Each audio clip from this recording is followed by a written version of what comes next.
सिपाही को अपनी लाल पगड़ी पर, औरत को अपने गहनों पर और तबीब को अपने पास बैठे हुए मरीजों पर जो नाज होता है वही किसान को अपने लहलहाते हुए खेत देखकर होता है।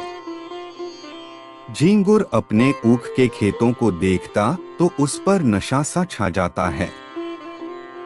3 बीघे जमीन थी, उसके 600 तो आप ही मिल जाएंगे, और जो कहीं भगवान ने डंडी तेज कर दी मुराद नर्क से तो फिर क्या पूछना। दोनों बैल बूढ़े हो गए। अब की नई गोई बटेसर के मेला से ले आवेगा, कहीं 2 बीघे खेत और मिल गए तो लिखा लेगा। रुपयों की क्या फिक्र है, बनिए अभी से खुशामद करने लगे थे। ऐसा कोई न था जिससे उसने गांव में लड़ाई न की हो। वो अपने आगे किसी को कुछ समझता ही न था। एक रोज शाम के वक्त वो अपने बेटे को गोद में लिए मटर की फलियां तोड़ रहा था। इतने में इसको एक भेड़ों का झुंड अपनी तरफ आता दिखाई दिया। वो अपने दिल में कहने लगा, इधर से भेड़ों के निकलने का रास्ता न था क्या? खेत की मेंढ पर से भेड़ों का झुंड नहीं जा सकता था? भेड़ों को इधर से लाने की क्या जरूरत?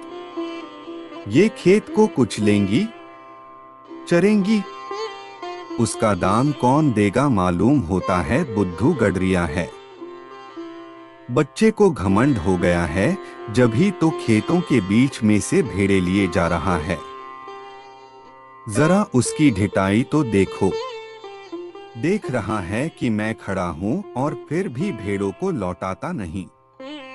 कौन मेरे साथ कभी सुलूक किया है कि मैं उसकी मरम्मत करूं? अभी एक भेड़ अमोल मांगू तो 5 रुपए सुना देगा। सारी दुनिया में 4 रुपए के कंबल बिकते हैं, पर ये 5 रुपए से कम बात नहीं करता। इतने में भेड़ें खेत के पास आ गईं। झींगुर ने ललकार कर कहा, अरे ये भेड़ें कहाँ लिए आते हो? कुछ सूझता है कि नहीं?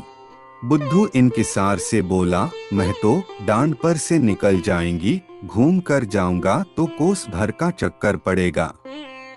झींगुर, तो तुम्हारा चक्कर बचाने के लिए मैं अपना खेत क्यों कुचलाऊं? डांड ही पर से ले जाना है तो और खेतों के डांडे से क्यों नहीं ले गए?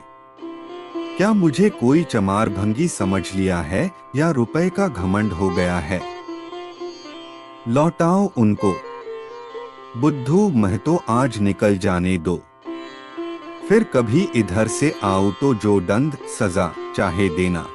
झींगुर कह दिया कि लौटाओ उन्हें। अगर एक भेड़ भी मेंढ पर चढ़ आई तुम्हारी कसल नहीं। बुद्धू, महतो, अगर तुम्हारी एक बेल भी किसी भेड़ के पैरों के नीचे आ जाए तो मुझे बैठाकर 100 गालियां देना। बुद्धू बातें तो बड़ी लजाजत से कर रहा था, मगर लौटने में अपनी कसरेशान समझता था। उसने दिल में सोचा कि इसी तरह जरा जरा सी धमकियों पर भेड़ों को लौटाने लगा तो फिर मैं भेड़ें चरा चुका। आज लौट जाऊंगा तो कल को कहीं निकलने का रास्ता ही न मिलेगा। सभी रोअब जमाने लगेंगे। बुद्धू भी घर का मजबूत आदमी था। 12 कौड़ी भेड़ें थीं। उन्हें खेतों में बिठाने के लिए फी शब 8 कौड़ी मजदूरी मिलती थी। इसके अलावा दूध भी फरोख्त करता था, ऊन के कंबल बनाता था। सोचने लगा, ये इतने गर्म हो रहे हैं, मेरा कर ही क्या लेंगे? कुछ उनका बैल तो हूं नहीं। भेड़ों ने जो हरी पत्तियां देखी तो बेकल हो गई, खेत में घुस पड़ी। बुद्धू उन्हें डंडों से मार मार कर खेत के किनारे से हटाता था और वो इधर उधर से निकलकर खेत में जा घुसती थीं। हैंगड़े ने गर्म होकर कहा, तुम मुझे हैकड़ी जताने चले हो तो तुम्हारी हैकड़ी भुला दूंगा। बुद्धू, तुम्हें देखकर भड़कती हैं, तुम हट जाओ तो मैं सब निकाल ले जाऊं। झींगुर ने लड़के को गोदी से उतार दिया और अपना डंडा संभाल कर भेड़ों के सर पर गया। धोबी भी इतनी बेदर्दी से अपने गधों को न मारता होगा। किसी भेड़ की टांग टूटी, किसी की कमर टूटी। सबने जोर से चिल्लाना शुरू किया। बुद्धू खामोश खड़ा हुआ अपनी फौज की तबाही अपनी आंखों से देखता रहा। वो न भेड़ों को हाँकता था और न झींगुर से कुछ कहता था, बस खड़ा हुआ तमाशा देखता रहा। 2 मिनट में झींगुर ने उस फौज को अपनी हैवानी ताकत से मार भगाया। भेड़ों की फौज को तबाह करके फातिहाना कुरूर से बोला, अब सीधे चले जाओ, फिर इधर से आने का नाम न लेना। बुद्धू ने चोट खाई हुई भेड़ों की तरफ देखते हुए कहा, झींगुर, तुमने ये अच्छा काम नहीं किया, पछताओगे। केले का कांटा भी उतना आसान नहीं जितना किसान से बदला लेना। उनकी सारी कमाई खेतों में रहती है या खलियानों में। कितनी अर्जियों समावी आफात के बाद अनाज घर में आता है, और जो कहीं आफात के साथ अदावत ने मेल कर लिया तो बेचारा किसान का नहीं रहता।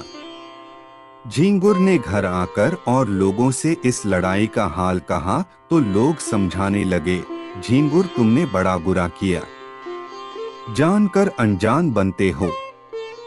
बुद्धू को जानते नहीं कि कितना झगड़ालू आदमी है। अभी कुछ नहीं बिगड़ा, जाकर उसे मना लो, नहीं तो तुम्हारे साथ गांव पर आफत आ जाएगी। झींगुर के समझ में बात आई, पछताने लगा कि मैंने कहां से कहां उसे रोका। अगर भेड़ें थोड़ा बहुत चर ही जाती तो कौन मैं उजड़ा जाता था। असल में हम किसानों का भला दब कर रहने ही में है। भगवान को भी हमार सर उठाकर चलना अच्छा नहीं लगता। जी तो बुद्धू के यहाँ जाने को न चाहता था, मगर दूसरों के इसरार से मजबूर होकर चला। अगहन का महीना था, कोहरा पड़ रहा था, चारों तरफ तारीकी छाई हुई थी। गांव से बाहर निकला ही था कि यकायक अपने ऊख के खेत की तरफ आग के शोले देखकर चौंक पड़ा। दिल धड़कने लगा। खेत में आग लगी हुई थी। बेतहाशा दौड़ा, मनाता जाता था कि मेरे खेत में न हो, मगर ज्यों-ज्यों करीब पहुंचता था ये पुरोम्मीद वहन दूर होता जाता था। वो कज़ब ही हो गया जिसे रोकने के लिए वो घर से चला था। हत्यारे ने आग लगा दी और मेरे पीछे सारे गांव को चौपट कर दिया। उसे ऐसा मालूम होता था कि वो खेत आज बहुत करीब आ गया है, गोया दरमियान के परती खेतों का वजूद ही नहीं रहा। आखिर जब वो खेत पर पहुंचा तो आग खूब भड़क चुकी थी। झींगुर ने हाय हाय करना शुरू किया। गांव के लोग दौड़ पड़े और खेतों से अरहर के पौधे उखाड़कर आग को पीटने लगे। इंसानों आतिश की बाहमी जंग का मंजर पेश हो गया। एक पहर तक कोहराम बरपा रहा। कभी एक फरीक गालिब आता, कभी दूसरा। आतिशी जाबाज मरकर जी उठते थे और दोगुनी ताकत से लड़ाई में मुस्तैद होकर हथियार चलाने लगते थे। इंसानी फौज में जिस सिपाही की मुस्तैदी सबसे ज्यादा रोशन थी वो बुद्धू था। बुद्धू कमर तक धोती चढ़ाए और जान को हथेली पर रखे आग के शोलों में कूद पड़ता था और दुश्मनों को शिकस्त देते हुए बाल बाल बचकर निकल आता था। बिलाकिर इंसानी फौज फतहयाब हुई, मगर ऐसी फतह जिस पर शिकस्त भी कंदाजन थी। गांव भर की ऊख जलकर राख हो गई और ऊख के साथ सारी तमन्नाएं भी जल भुन गईं। आग किसने लगाई ये खुला हुआ राज था, मगर किसी को कहने की हिम्मत न थी। कोई सबूत नहीं और बिला सबूत के बहस की औकात ही क्या। झींगुर को घर से निकलना मुहाल हो गया। जिधर जाता तानोत्शनीय की बौछार होती। लोग ऐलानिया कहते कि ये आग तुमने लगवाई, तुम्ही ने हमारा सत्यानाश किया। तुम्ही मारे घमंड के धरती पर पाँव न रखते थे, आपके आप गए और अपने साथ गांव भर को भी ले डूबे। बुद्धू को न छेड़ते तो आज क्यों ये दिन देखना पड़ता। झींगुर को अपनी बर्बादी का इतना रंज न था जितना उन जली कटी बातों का। तमाम दिन घर में बैठा रहता। पूस का महीना आया। जहां सारी रात कोल्हू चला करते थे वहां सन्नाटा था। जाड़ों के सबब लोग शाम ही से किवाड़ बंद करके पड़ रहते और झींगुर को कोसते थे। राख और भी तकलीफ देह था। ऊख सिर्फ दौलत देने वाली नहीं बल्कि किसानों के लिए जिंदगी बख्श भी है। इसी के सहारे किसानों का जाड़ा पार होता है। गर्म रस पीते हैं, ऊख की पत्तियां जलाते हैं और उसके अगोड़े जानवरों को खिलाते हैं। गांव के सारे कुत्ते जो रात को भट्टियों की राख में सोया करते थे, सर्दी से मर गए। कितने ही जानवर चारे की किल्लत से खत्म हो गए। सर्दी की ज्यादती हुई और कल गांव खांसीकार में मुब्तला हो गया और ये सारी मुसीबत झींगुर की करनी थी। अभागे हत्यारे झींगुर की। झींगुर ने सोचते सोचते कसद कर लिया कि बुद्धू की हालत भी अपनी ही सी बनाऊंगा। इसके कारण मेरा सत्यानाश हो गया और वो चैन की बांसुरी बजा रहा है, मैं उसका सत्यानाश कर दूंगा। जिस रोज उस मोहलिक इनाद की इब्तिदा हुई, उसी रोज से बुद्धू ने उस तरफ आना तर्क कर दिया था। झींगुर ने उससे रब्त बढ़ाना शुरू किया। वो बुद्धू को दिखलाना चाहता था कि तुम पर मुझे जरा भी शक नहीं है। एक रोज कंबल लेने के बहाने गया, फिर दूध लेने के बहाने जाने लगा। बुद्धू उसकी खूब आवभगत करता। चिलम तो आदमी दुश्मन को भी पिला देता है, वो उसे बिला दूध और शरबत पिलाए न जाने देता। झींगुर आजकल एक सन लपेटने वाली मशीन में मजदूरी करने जाया करता था। अक्सर कई रोज की उजरत यकजाई मिलती थी। बुद्धू ही की मदद से झींगुर का रोजाना कर्ज चलता था। बस झींगुर ने खूब मेलजोल पैदा कर लिया। एक रोज बुद्धू ने पूछा, क्यों झींगुर, अगर अपनी ऊख जलाने वाले को पा जाओ तो क्या करो, सच कहना। झींगुर ने मतानत से कहा, मैं उससे कहूँ कि भैया तुमने जो कुछ किया बहुत अच्छा किया। मेरा घमंड तो तोड़ दिया, मुझे आदमी बना दिया। बुद्धू, मैं जो तुम्हारी जगह होता तो उसका घर जलाए बगैर न मानता। झींगुर, 4 दिन की जिंदगानी में बैर बढ़ाने से कौन फायदा। मैं तो बर्बाद ही हुआ, अब उसे बर्बाद करके क्या पाऊंगा। बुद्धू, बस यही तो आदमी का धर्म है। मगर भाई क्रोध गुस्सा के बस में होकर बुद्धि उल्टी हो जाती है। फागुन का महीना था। किसान ऊख बोने के लिए खेतों को तैयार कर रहे थे। बुद्धू का बाजार गर्म था। भेड़ों की लूट मची हुई थी। 2-4 आदमी रोजाना दरवाजे पर खड़े खुशामद किया करते। बुद्धू किसी से सीधे मुंह बात न करता। भेड़ बिठाने की उजरत दोगुनी कर दी थी। अगर कोई एतराज करता तो बेलाग कहता, भैया भेड़े तुम्हारे गले तो नहीं लगाता हूँ। जी न चाहे तो न बठलाओ, लेकिन मैंने जो कह दिया है इससे एक कौड़ी भी कम नहीं हो सकती। करस थी, लोग उसकी बेमरवती पर भी उसे घेरे ही रहते थे, जैसे पंडे किसी यात्री के पीछे पड़े हों। लक्ष्मी का जिस्म तो बहुत बड़ा नहीं और वो भी वक्त के मुताबिक छोटा बड़ा होता रहता है। हत्ता कि कभी वो अपनी कदोकामत को समेटकर चंद कागजी अल्फाज ही में छुपा लेती है, कभी कभी तो इंसान की जबान पर जा बैठती है, जिस्म गायब हो जाता है। मगर उनके रहने के लिए वसीय जगह की जरूरत होती है। वो आई और घर बढ़ने लगा। छोटे छोटे मकान में उनसे नहीं रहा जाता। बुद्धू का घर भी बढ़ने लगा। दरवाजे पर बरामदे की तामीर हुई, 2 की जगह 6 कोठरियां बनवाई गईं। यूं कहिए कि मकान असरेनो बनने लगा। किसी किसान से लकड़ी मांगी, किसी से खपरेल का आवा लगाने के लिए उपले, किसी से बांस और किसी से सरकंडे। दीवार बनाने की उजरत देनी पड़ी, वो भी नकद नहीं, भेड़ के बच्चों की शक्ल में। लक्ष्मी का ये इकबाल है, सारा काम बेगार में हो गया, मुफ्त में अच्छा खासा मकान तैयार हो गया। दाखिला के जश्न की तैयारियां होने लगी। उधर झींगुर दिन भर मजदूरी करता तो कहीं आधा अनाज मिलता। बुद्धू के घर में कंचन बरस रहा था। झींगुर जलता था तो क्या बुरा करता था। ये अन्याय किससे सहा जाएगा। एक रोज वो टहलता हुआ चमारों के टोले की तरफ चला गया। हरिहर को पुकारा।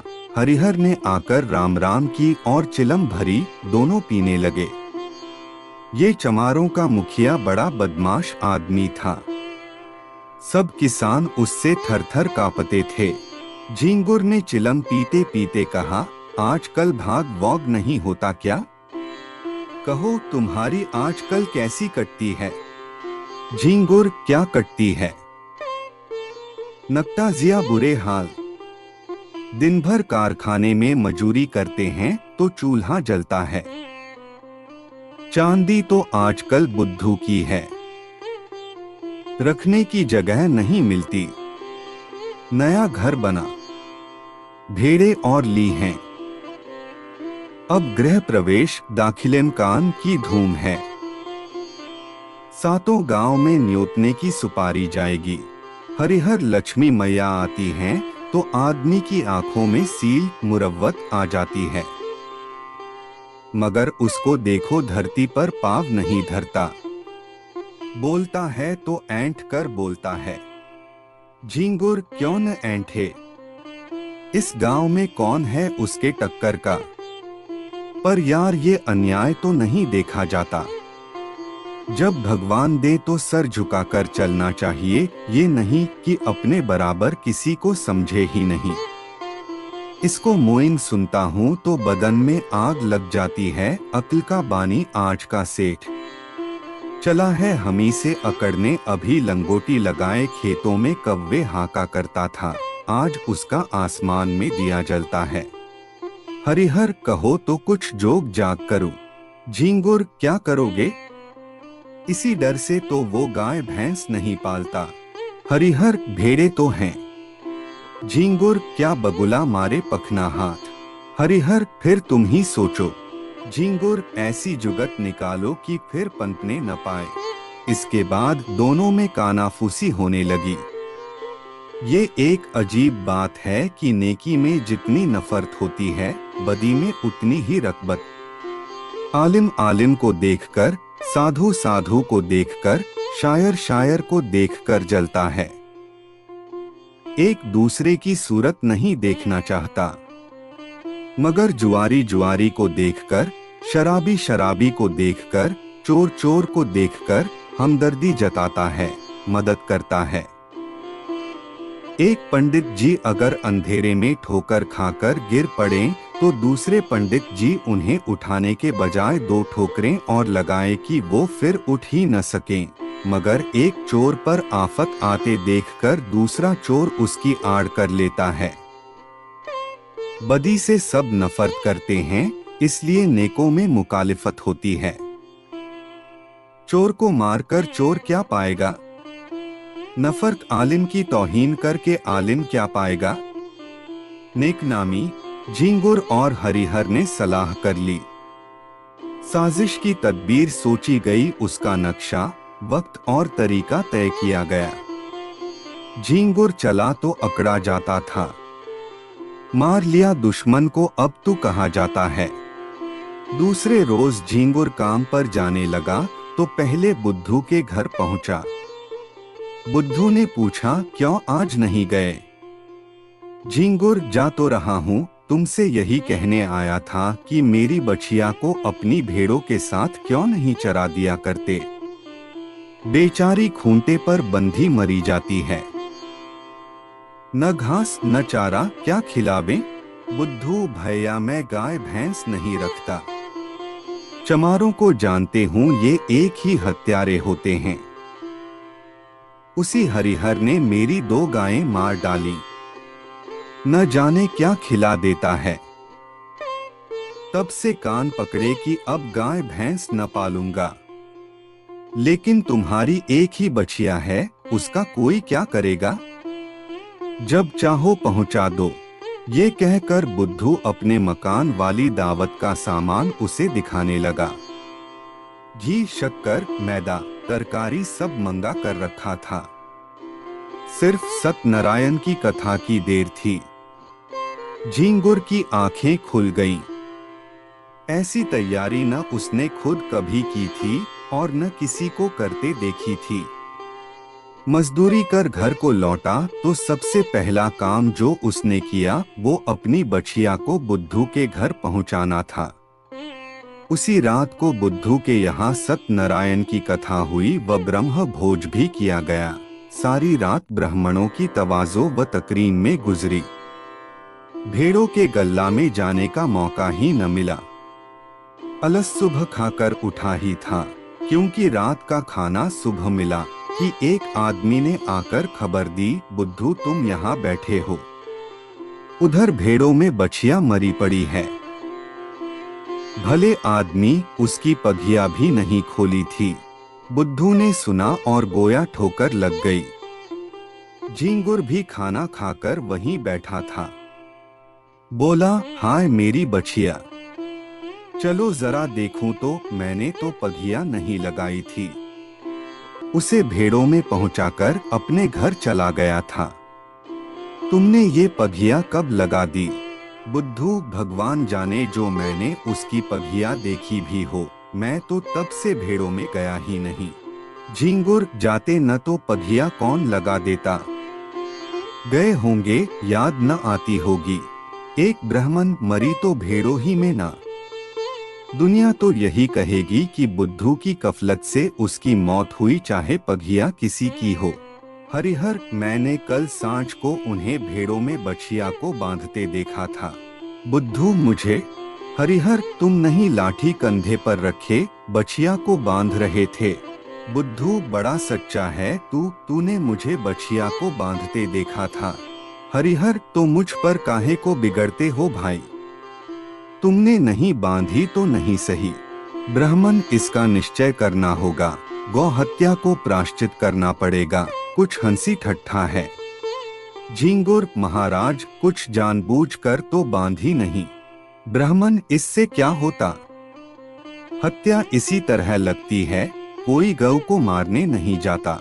झींगुर, हाँ, गऊओं को खोलना बांधना है तो जोखिम का काम। ब्राह्मण, शास्त्रों में उसे महापाप कहा है। गऊ की हत्या ब्राह्मण की हत्या से कम नहीं। झींगुर, हाँ, फिर गऊ तो ठहरी ही इसी से, न उनका मान और है। जो माता सो गऊ। लेकिन महाराज, चूक हो गई। कुछ ऐसा कीजिए कि बेचारा थोड़े में निपट जाए। बुद्धू खड़ा सुन रहा था कि ख्वाह मेरे सर गऊ हत्या का इल्जाम थोपा जा रहा है। झींगुर की चालाकी भी समझ रहा था। मैं लाख कहूं कि मैंने बछिया नहीं बांधी, पर मानेगा कौन? लोग यही कहेंगे कि प्रायश्चित से बचने के लिए ऐसा कह रहा है। ब्राह्मण देवता का भी उसके प्रायश्चित कराने में फायदा था। भला ऐसे मौके पर कब चूकने वाले थे? नतीजा ये हुआ कि बुद्धू को हत्या लग गई। ब्राह्मण भी उससे जल रहे थे।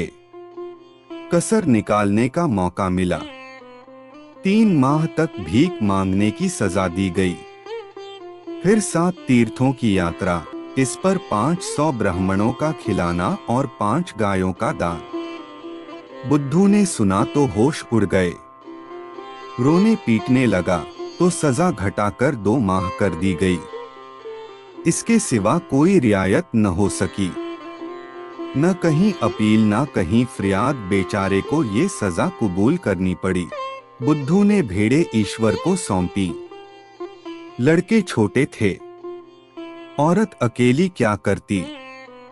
करीब जाकर दरवाजों पर खड़ा होता और मुंह छुपाते हुए कहता, गाय की बाछी देव बनबास, भीख तो मिल जाती मगर भीख के साथ 2-4 सख्त और तौहीनामेज़ फिक्रे भी सुनने को पड़ते। दिन को जो कुछ पाता उसी को शाम के वक्त किसी दरख्त के नीचे पकाकर खा लेता और वहीं पर रहता। तकलीफ की तो उसको परवाह न थी। भेड़ों के साथ तमाम दिन चलता ही था। दरख्त के नीचे सोता ही था। खाना भी उससे कुछ बेहतर ही मिलता था, मगर शर्म थी भीख मांगने की। खुसूसन जब कोई बदमिजाज औरत ये ताने देती कि रोटी कमाने का अच्छा ढंग निकाला है, तो उसे दिली क्लक होता था, मगर करे क्या।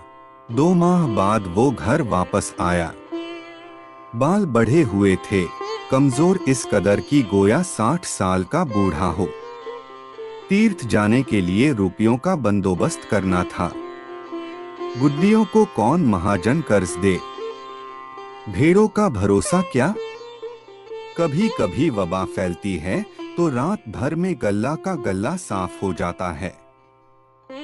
उस पर जेठ का महीना, जब भेड़ों से कोई आमदनी होने की उम्मीद नहीं, एक तेली राजी भी हुआ तो 2% फी रुपया सूद पर 8 माह में सूद असल के बराबर हो जाएगा। यहाँ कर्ज लेने की हिम्मत न पड़ी। इधर 2 महीनों में कितनी ही भेड़ें चोरी चली गईं। लड़के चराने ले जाते थे, दूसरे गांव वाले चुपके से 2-1 भेड़ें किसी खेत या घर में छुपा देते और बाद को मारकर खा जाते। लड़के बेचारे एक तो न पकड़ सकते और जो कुछ भी लेते तो लड़े कैसे। सारा गांव एक हो जाता था। 1 माह में भेड़ें आधी भी न रह जाएंगी। बड़ा मुश्किल मसला था। मजबूरन बुद्धू ने एक कस्साब को बुलाया और सब भेड़ें उसके हाथ फरोख्त कर डाली। 500 रुपया है, उनमें से 200 लेकर वो तीर्थ यात्रा करने गया। बकिया रुपया ब्रह्म भोज के लिए छोड़ गया। बुद्धू के जाने पर उसके मकान में 2 बार नकद हुई, मगर ये कैरियत हुई कि जाग पड़ने की वजह से रुपए बच गए। सावन का महीना था, चारों तरफ हरियाली फैली हुई थी। झींगुर के बैल न थे, खेत बटाई पर दे दिए थे। बुद्धू प्राश्चित से फारिग हो गया था और इसके साथ ही माया के फंदे से भी आजाद हो गया था। न झींगुर के पास कुछ था, न बुद्धू के पास। कौन किस से जलता और किस लिए जलता। सन की कल बंद हो जाने के सबब झींगुर अब बैलदारी का काम करता था। शहर में एक बड़ा धर्मशाला बन रहा था। हजारों मजदूर काम करते थे। झींगुर भी उन्हीं में था। 7वें रोज मजदूरी के पैसे लेकर घर आता था और रात भर रहकर सवेरे फिर चला जाता था। बुद्धू भी मजदूरी की तलाश में यहीं पहुंचा। जमादार ने देखा कि कमजोर आदमी है, सख्त काम तो इससे हो न सकेगा। कारीगरों का गारा पहुंचाने के लिए रख लिया। बुद्धू सर पर तसला रखे गारा लेने गया तो झींगुर को देखा। राम राम हुई। झींगुर ने गारा भर दिया, बुद्धू ने उठा लिया। दिन भर दोनों अपना काम करते रहे। शाम को झींगुर ने पूछा, कुछ बनाओगे ना। बुद्धू, नहीं तो खाऊंगा क्या। झींगुर, मैं तो 1 जून जेवना कर लेता हूँ। इस जून सत्तू खाता हूँ को कौन झंझट करे। बुद्धू, इधर उधर लकड़ियाँ पड़ी हुई हैं, बटोर लाओ। आटा घर से लेता आया हूँ, घर ही में पिसवा लिया था। यहाँ तो बड़ा महंगा मिलता है। इसी पत्थर वाली चट्टान पर आटा गूंधे लेता हूँ। तुम तो मेरा बनाया खाओगे नहीं, इसलिए तुम ही रोटियां सेंको, मैं रोटियां बनाता जाऊंगा। झींगुर, तवा भी नहीं है। बुद्धू, तवे बहुत हैं, यही गारे का तसला मांझे लेता हूँ। आग जली, आटा गूंधा गया। झींगुर ने कच्ची पक्की रोटियां तैयारी की। बुद्धू पानी लाया। दोनों ने नमक मिर्च के साथ रोटियां खाईं। फिर चिलम भरी गई। दोनों पत्थर की सिलों पर लेटे और चिलम पीने लगे। बुद्धू ने कहा, तुम्हारी ऊख में आग मैंने लगाई थी। झींगुर ने मजाकामेज लहजे में कहा, जानता हूँ। जरा देर बाद झींगुर बोला, बछिया मैंने ही बांधी थी और हरिहर ने उसे कुछ खिला दिया था। बुद्धू ने भी इसी लहजे में कहा, जानता हूँ। फिर दोनों सो गए।